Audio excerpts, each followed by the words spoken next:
గణేష్ గారు ఇప్పుడు మీరు మాట్లాడుతున్న దానికే ఒక క్వశ్చన్. కష్టాల్లో ఉన్నారు కాబట్టి నేను అనను అన్నారు. మీకు బతికినిచ్చిన మీ దేవుణ్ణే విమర్శించారు. దాన్ని మేము ఎట్లా చూడాలి? నేనా?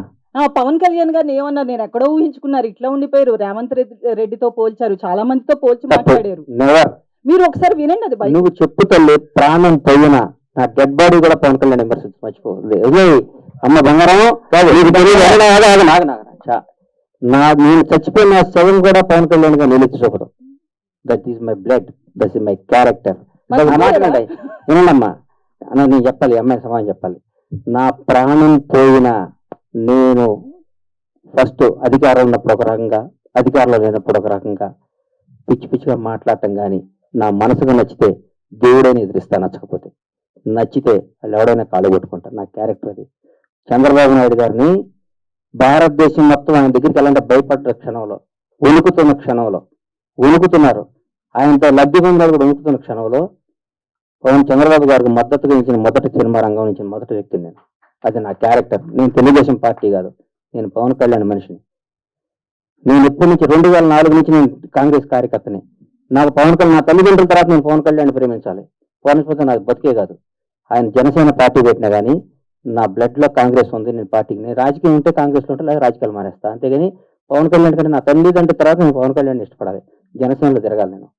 నేను ఏ రోజు ఒక్క రోజు కూడా నా కలలో కూడా బయట కాదు, కలలో కూడా పవన్ కళ్యాణ్ విమర్శించను.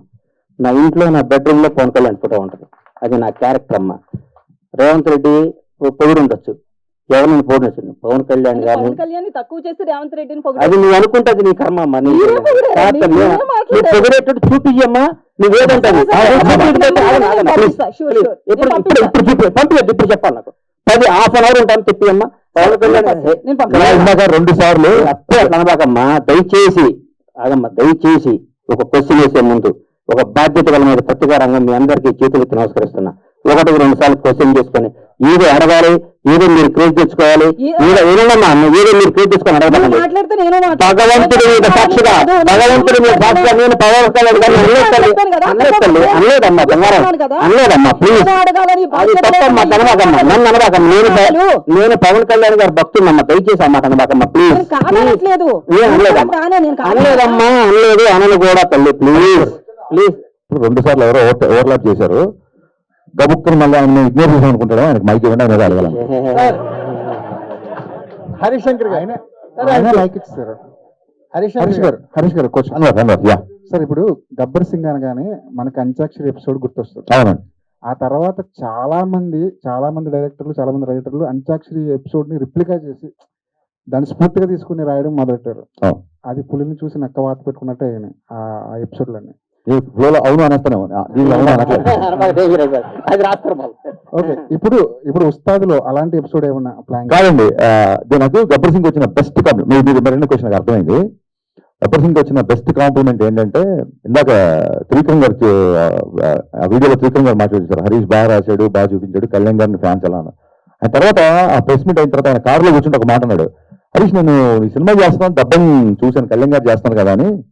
అందులో మదర్ కి వాడే ఒక ఇన్హేలర్ తప్ప, దబంలోంచి ఒక చిన్న ఇన్హేలర్, ఆ తప్ప ఇంకేం వాడలేదు. ఆ ఇన్హేలర్ ని ఎందుకు రీమేక్ రేట్స్ అన్ని కోట్లు ఇచ్చుకున్నారు, మామూలు మార్కెట్ లో దొరుకుతుంది ఇన్హేలర్ అన్నారు. That is the biggest compliment for me.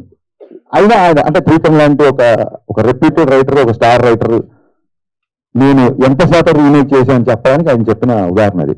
So antakshari కూడా అలాగే వచ్చింది. నేను మిగతా సంగతి పక్కన పెట్టండి, నేను నా సినిమాలు ఎప్పుడు అలాంటివి మళ్ళీ రిపీట్ చేయాల.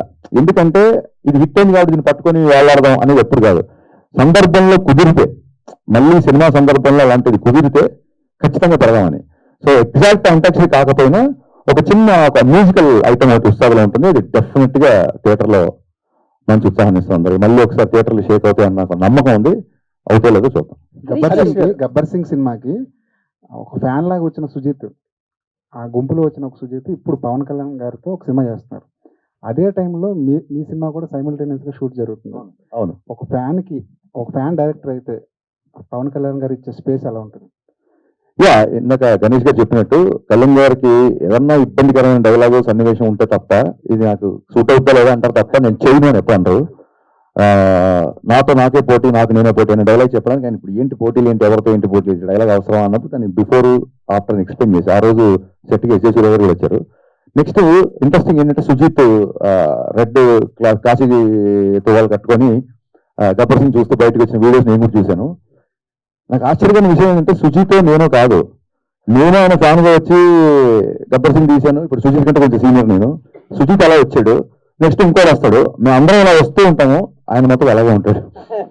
So that is what Pawan Kalyan craze అనేది. అండ్ నెక్స్ట్ ఏంటంటే ఇప్పుడు నేను సినిమా చేస్తున్నా, సుజిత్ సినిమా చేస్తున్నా అంటే అలాగే హరిహర మళ్ళీ I don't see it as a competition, I see as a celebration. ఇప్పుడు చాలా మంది ఫ్యాన్స్ కూడా ఇప్పుడు ఒక పవన్ కళ్యాణ్ ఫ్యాన్ గా ఒక పవన్ కళ్యాణ్ సినిమా వస్తుంది, ఆల్రెడీ ఓజీ టీజర్ అందరికీ నచ్చింది, అందరి ఫ్యాన్స్ లాగే నేను వస్తాను. ఇప్పుడు వాళ్ళ ఓజీ సైడ్ నుంచి అప్డేట్ ఉందని చెప్పి, అంటే పవన్ కళ్యాణ్ గారు మా సినిమా చేసిన నెంబర్ ఆఫ్ డేస్ చాలా తక్కువ, అందులోంచే మేము ఒక గ్లిమ్స్ 2 టీజర్లు చాలా ఫోటోలు వదిలేసాం. ఇంకా మళ్ళీ టీజర్లు వెళ్ళడానికి చేయడానికి కొత్తగా మళ్ళీ షూటింగ్ చేయాలి.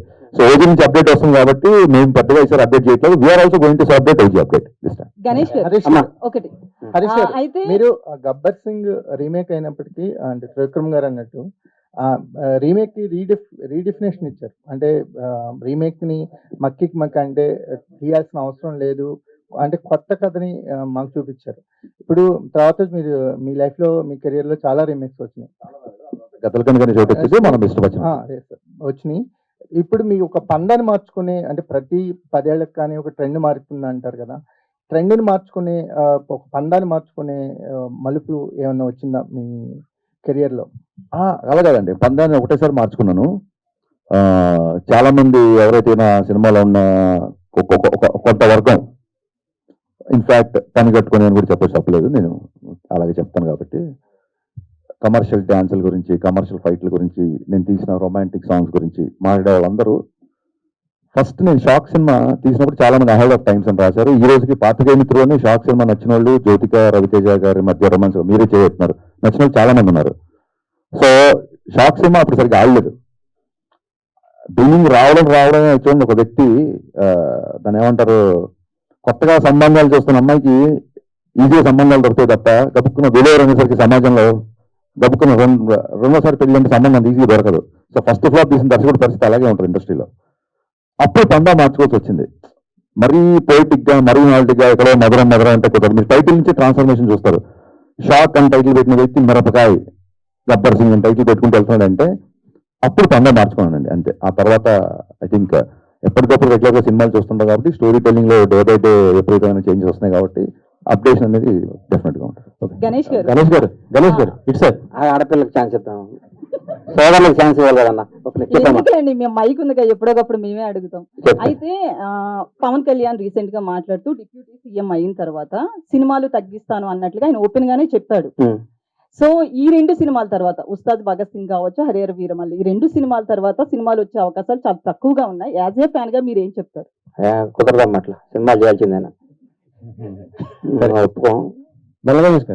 ఎందుకంటే ఆయన సినిమాలు చేయకపోతే ఆయనకి ఇన్కమ్, ఆయనకి ఆదాయం వచ్చేది సినిమా.